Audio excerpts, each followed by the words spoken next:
ntabwo nge ndi umusazi emera kuri umusazi rero n'ubundi nta musazi hatagiye wemera ko ari umusazi iyo abyemeye ibi bibazo niyo mpamvu nta n'undi ujya wemera ko ari umusazi uremeye emerekeza ubwo yabyemera kuba umusazi si ibyo ngibyo rero tuzanye ibibazo n'utubazo ibibazo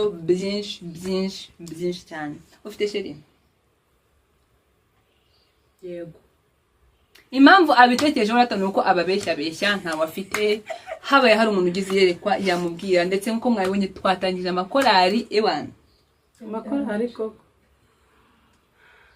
ku ruhande abantu bari kutuvugiramo gusa mukanya tujya mu mwanya wo kurimbaza kudufasha baze kutwakira dufite korari nyinshi cyane uyu munsi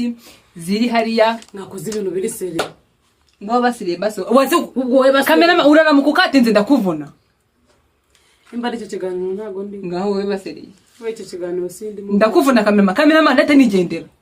ngo we basiriye basi yego mama abaye seriye atubaye seriye ndasaze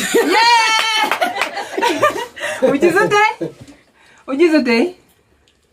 uyu munsi nko mbona nuko kiganiro cyangwa ntabwo nasubira mu bushize cyangwa uyu munsi ko kiganiro